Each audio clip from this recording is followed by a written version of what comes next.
Good morning, my dear student. We have to start today topic storm. Storm means to say तूफान. ऐसा तूफान storm होते क्यों हैं?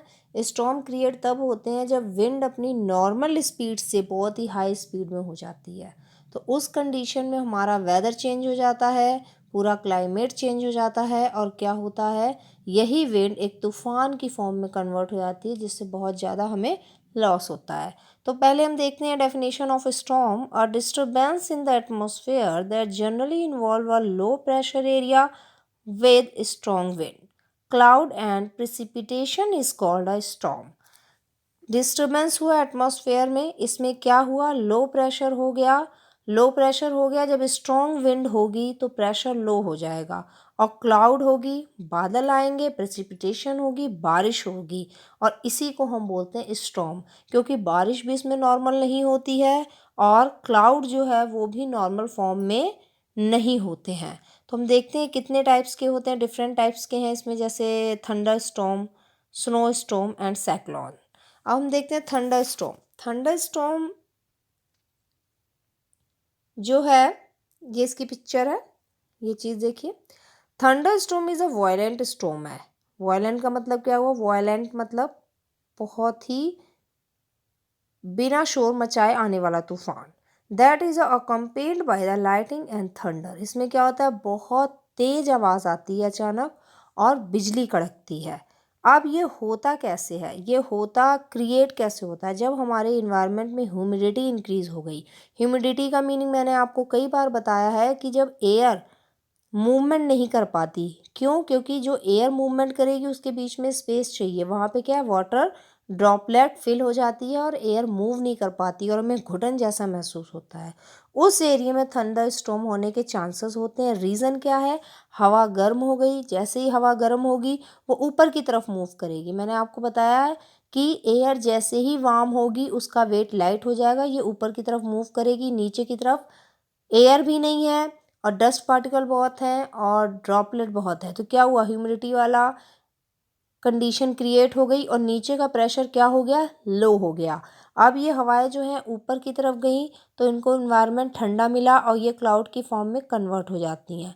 जब ये क्लाउड की फॉर्म में कन्वर्ट हो जाते हैं तो बहुत ज़्यादा क्लाउड बन जाते हैं और जैसे ही क्लाउड बने नीचे बहुत ज़्यादा, नीचे की अर्थ की तरफ अर्थ की तरफ जो एटमॉस्फेयर है और वहाँ का क्या सिचुएशन है कि लो प्रेशर है। तो लो प्रेशर में क्या हुआ, नीचे की तरफ तो बहुत ज़्यादा लो प्रेशर हो गया, विंड है ही नहीं। ऊपर की तरफ बहुत ज़्यादा ठंडा इन्वायरमेंट हो गया और क्लाउड बहुत ज़्यादा बन गए। तो क्लाउड क्या हुए, आपस में टकराने लगे। जैसे ही ये क्लाउड आपस में टकराएंगे इनसे रेनफॉल शुरू हो जाएगा, प्रेसिपिटेशन जिसे हम बोलते हैं। लेकिन इसमें कंडीशन क्या होगी कि रेनफॉल जब हो रहा है तो उसके साथ वाटर ड्रॉपलेट फ्रिज की फॉर्म में आ रही हैं, यानी बर्फ़ की फॉर्म में आ रही है नीचे की तरफ। और जब ये नीचे की तरफ आती हैं और एयर के साथ बहुत तेज स्पीड में मूव करती हैं तो क्या होता है, लाइटिंग प्रोड्यूस कर देती हैं।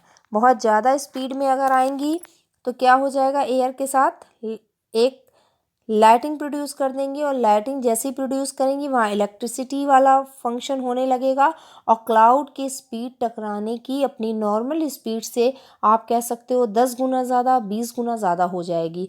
तो बादल क्या होंगे, बहुत कस के टकराते हैं और क्या होते हैं, ब्लास्ट हो जाते हैं, फट जाते हैं। हम कहते हैं ना बादल फट गए, फट जाते हैं और बहुत ज़ोर की आवाज़ आती है, इसी को हम बोलते हैं थंडर, जो वॉइस आती है। और लाइटिंग जो होती है बहुत लार्ज अमाउंट में आती है और इसका रीज़न क्या है, क्योंकि बर्फ़ की फॉर्म में वाटर ड्रॉपलेट जो आ रही हैं वो फ्रिज की फॉर्म में आ रही हैं और ये एयर के साथ जैसे ही स्पीड पकड़ेंगी, क्योंकि एयर की स्पीड बहुत ज़्यादा होगी, जैसे ही स्पीड पकड़ेंगी इनकी क्या हुई, आपस में टकराहट होगी और इलेक्ट्रिसिटी प्रोड्यूस होगी। जहाँ इलेक्ट्रिसिटी प्रोड्यूस हुई वहाँ इन्वायरमेंट क्या हुआ, इलेक्ट्रिसिटी वाला हो जाएगा और क्लाउड बहुत स्पीड से टकराएंगे और बहुत तेज़ आवाज़ आएगी और क्लाउड क्या होते हैं, ब्लास्ट हो जाते हैं, फट जाते हैं। हम कहते हैं ना बादल गिर गए। तो इस कंडीशन को हम बोलते हैं थंडर स्टॉर्म। थंडर स्टॉर्म अगर डेवलप हो रहा है तो इसकी प्रिकॉशन बहुत ज़्यादा ज़रूरी है। सबसे पहली बात है कि हाउस या कोई भी बिल्डिंग है तो वहाँ पे क्या करिए, आप वहाँ से निकल आइए। और अम्ब्रेला वगैरह अगर आपने लिया है उसको मत यूज़ करिए, क्योंकि अम्ब्रेला ऊपर से उसमें मेटल लगा हुआ होता है और मेटल जो होता है इलेक्ट्रिसिटी का बहुत अच्छा कंडक्टर माना जाता है। थर्ड पॉइंट ये है कि जो पेड़ के नीचे भी आप नहीं खड़े हो सकते, क्योंकि पेड़ भी इलेक्ट्रिसिटी का गुड कंडक्टर माना जाएगा और आपको प्रॉब्लम हो सकती है। अगर आप कार में बैठे हुए हैं तो आप आराम से बैठे रहिए, क्योंकि कार के ऊपर की कोटिंग जो होती है वो प्लास्टिक की होती है और प्लास्टिक जो होता है इंसुलेटर की तरह वर्क करता है। तो ये हमारे प्रिकॉशन हो गए। नेक्स्ट हमारा आता है साइक्लोन। साइक्लोन क्या है, देखिए ये साइक्लोन का फिगर है। साइक्लोन क्या है कि साइक्लोन एक सर्कुलर स्टॉर्म, एक गोल घुमावदार तूफान है जो कि विंड की फॉर्म में आता है। सेंटर पॉइंट में इसके बहुत लो प्रेशर होता है और इस प्रेशर को कवर करने के लिए बहुत ज़्यादा हैवी रेन भी इसमें होती है और बहुत ज़्यादा ये हार्मफुल होता है। अब साइक्लोन यूजुअली डेवलप ओवर सी और द ओशियन, या तो ये तूफान जो है समुद्र के अंदर आएगा। समुद्र के अंदर आने का रीज़न क्या है कि समुद्र से जो हवाएं होती हैं, सन की रेज़ पड़ी और जो आपकी एयर है वो हीट हुई, वाटर वेपर में कन्वर्ट हुआ सी का वाटर, और जो है आपकी एयर जो है वो हीट हुई, ऊपर की तरफ गई और नीचे की तरफ क्या हुआ, लो प्रेशर डेवलप हो गया।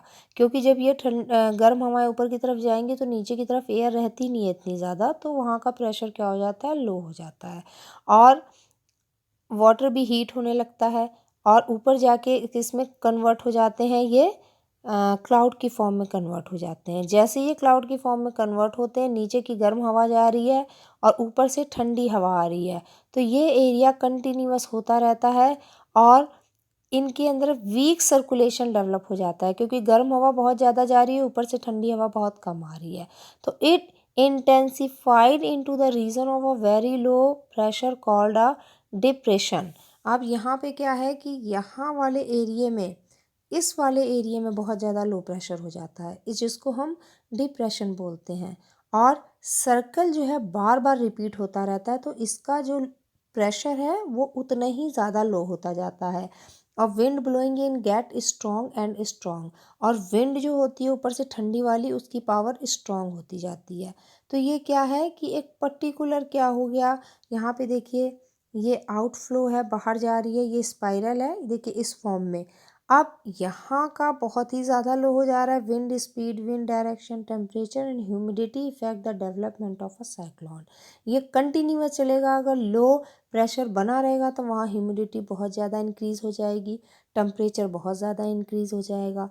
तो क्या है कि इसके अंदर एक फोर्स लगने लगता है जिसको हम कोरियोलिक्स फोर्स बोलते हैं, जो कि अर्थ की रोटेशन के कारण डेवलप होता है। यहाँ लो बहुत ज़्यादा हो गया तो यहाँ पे एक रोटेशन स्टार्ट हो गई इस प्रेशर को मेंटेन करने के लिए, और जो किसकी हेल्प से हो रही है, कोरियोलिस फोर्स की हेल्प से हो रही है। अब यहाँ पर क्या हुआ, विंड रोटेट कर रही है एंटी क्लॉकवाइज डायरेक्शन में। नॉर्थ हेमीस्फीयर क्लॉकवाइज डायरेक्शन है और साउथ हेमीस्फीयर जो है, sorry, north hemisphere anti clockwise है और साउथ हेमीस्फीयर जो है क्लॉकवाइज डायरेक्शन है। तो क्या हुआ, इसमें सेटिंग नहीं हुई, ये वाला डायरेक्शन फॉलो नहीं कर रहे हैं, ये वाला डायरेक्शन फॉलो कर रहे हैं, तो अपोजिट हो गया। तो the diameter of a cyclone can range from a few kilometre a few 100 kilometre. The structure of cyclone is formed. अब क्या हुआ, जो ये मेन पॉइंट था यहाँ का, ये आइज़, यहाँ जो हम इंडिकेट कर रहे हैं यहाँ पे, ये जो आइज़ है, आइज़ के पॉइंट पे जो प्रेशर है बहुत ज़्यादा लो हो गया। बहुत ज़्यादा लो प्रेशर होने के कारण क्या हुआ कि क्लाउड और विंड जो थे viral around the eyes in a zone called the eyes wall. अब इसके चारों तरफ चल रहे हैं तो आइज के आउटर साइड चल रहे हैं, जिसको हमने आइज वॉल बोला। और विंड की स्पीड बहुत ज़्यादा हाई हो जाती है, 150 टू 250 किलोमीटर पर आवर। अब इतनी हाई स्पीड में यहाँ तो लो प्रेशर है और यहाँ पे स्पीड हाई होती जा रही है विंड की, तो thick cloud squall up to the height of the 15 kilometre above the ground and cause heavy rain. अब यहाँ पर तो ठंडा क्लाउड बनता गया, अब यहाँ से हैवी रेन होना स्टार्ट हो गई। अब हैवी रेन होना स्टार्ट हो गई, wind speed decrease toward the outer area of the cyclone. अब जैसे ही यहाँ बारिश होगी, यहाँ पे विंड की स्पीड लो हो गई, यहाँ बहुत ज़्यादा लो है, तो इसमें क्या हुआ, रेनफॉल बहुत ज़्यादा होने लगेगा और साइक्लोन जो है वो डेवलप होने लगेगा। साइक्लोन की स्पीड इतनी ज़्यादा हो जाती है कि ये पूरे के पूरे एरिया को कवर कर लेते हैं, डैमेज कर देते हैं। अगर एक विलेज होगा तो उसको भी डैमेज कर देंगे, क्योंकि इतना ज़्यादा लो प्रेशर और यहाँ पे बहुत ज़्यादा कूल एयर है और यहाँ पर एयर का अता ही पता नहीं है। तो ये बैलेंस करने के लिए इनकी स्पीड जो होती है बहुत ज़्यादा तेज हो जाती है। अब यहाँ पे साइक्लोन जनरली फॉर्म्ड होते हैं, हुरिकाना हो गया नॉर्थ में एंड सेंट्रल अमेरिका में इन्हें बोलते हैं, और टाइफून इन्हें जापान में बोलते हैं। और ये जो है हमारा चाइना और फिलिपीन है, यहाँ पे साइक्लोन को हम जनरली यहाँ पर जो साइक्लोन पाए जाते हैं ये same as a Japan type के ही साइक्लोन होते हैं। इंडियन ओशियंस में भी उठते हैं। अभी सुनामी जो उठा था, टी सुनामी, इसी का एग्जाम्पल था। अब हर एक ईयर जो साइक्लोन है इंडिया के अंदर, 2016 में हुआ था बे ऑफ बंगाल में, जिसकी स्पीड 100 to 120 किलोमीटर थी। और उसके बाद डैमेज इसमें बहुत ज़्यादा प्रॉपर्टी हुई थी, एग्रीकल्चर फील्ड भी बहुत ज़्यादा लॉस हुई थी।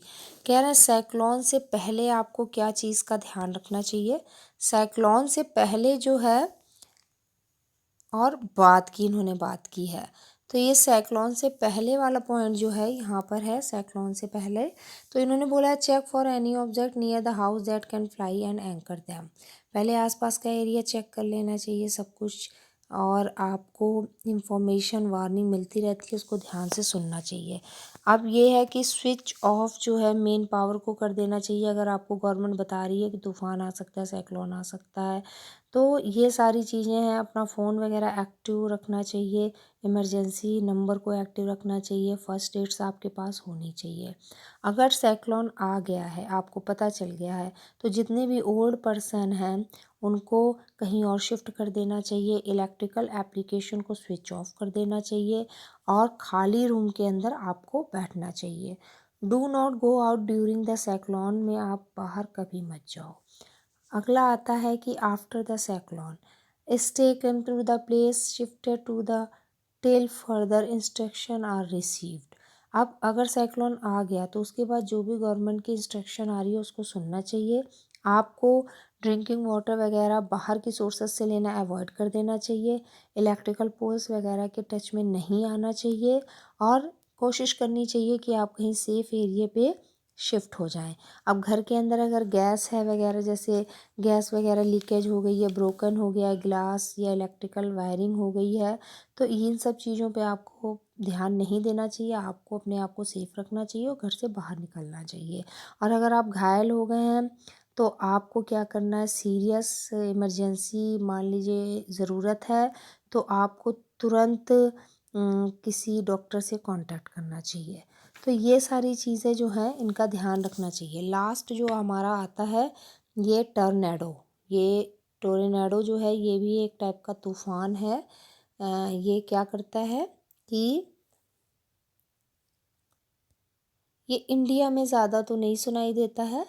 क्या टॉर्नेडो जो होता है रोटेटिंग होता है, फनल शेप क्लाउड है।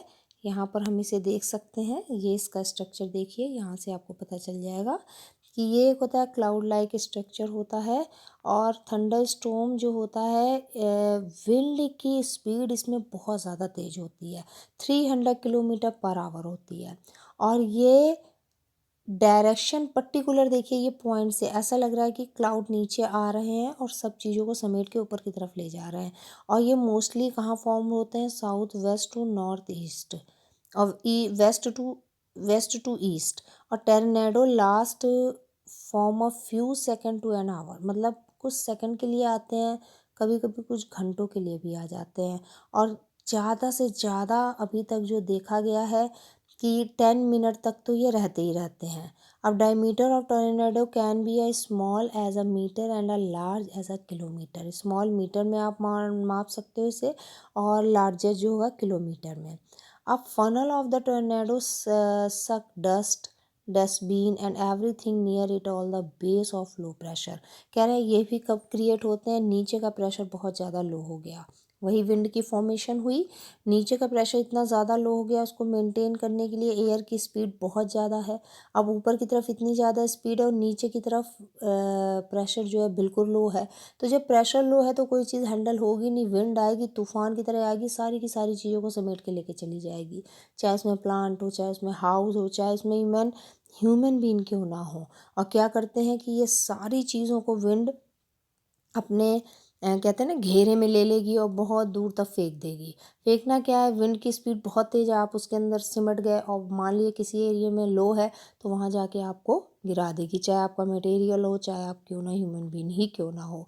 तो tornado are not common in India, India में ज़्यादा नहीं मिलता है। Tornado can be very violent, बहुत शोर होता है इसमें। The intensity of the tornado is measure on the Fujita scale. Fujita scale से इसको मेज़र करते हैं, जो कि F0 to F5 रीडिंग अगर आती है तो F0 cause the minimum damage है। F0 पे मतलब कम खतरा है, लेकिन F5 पे बहुत ज़्यादा खतरा है। प्रोटेक्शन के लिए उन्होंने क्या कहा है, अगर ऐसा आता है तो आप इस सिचुएशन में बैठ जाइए, विंडो और इन सब को मतलब छोड़ दीजिए, और solid piece of the furniture उसके नीचे जाके आप खड़े हो सकते हैं। अवॉइड करिए ऑटोमोबाइल को, मोबाइल होम्स को, जो भी प्रोवाइड है आपके घर में। और इफ़ यू आर आउटसाइड, अगर आप घर से बाहर हैं, ट्रैवलिंग इन अ व्हीकल कर रहे हैं, गेट आउट, तुरंत आप बाहर निकल आइए, अपने आप को प्रोटेक्ट करिए। किसी बंद एरिया में आप बैठ जाइए, क्योंकि ये क्या है, तूफान है तो अपने साथ कहते हैं सब चीज़ों को समेट ले जाता है। तो वार्निंग सिस्टम इसमें क्या है, the satellite eyes in the sky INSAT बोलते हैं, जो कि इंडिया ने लॉन्च की है, और ये हमें बताते हैं कि इस टाइप के तूफान आएंगे कि नहीं आएंगे। The cyclone alert is given in 2 stage. पहली स्टेज जो होती है उसको हम साइक्लोन अलर्ट बोलते हैं, और यह हम साइक्लोन वॉच बोलते हैं, जो कि 48 आवर पहले आपको इन्फॉर्मेशन दे देती है कि आप यहाँ वाले एरिया को खाली कर दीजिए। और सेकंड जो वार्निंग मिलती है उसको हम बोलते हैं साइक्लोन वार्निंग, वो हम इशू कर देते हैं 24 आवर बिफोर। उसके बाद the commencement of this the adverse weather वाले जो वेदर को देखते हैं। तो ये सारी चीज़ें हैं जिनसे इनकी इंफॉर्मेशन लेकर के हम खुद को प्रोटेक्ट कर सकते हैं। Thank you.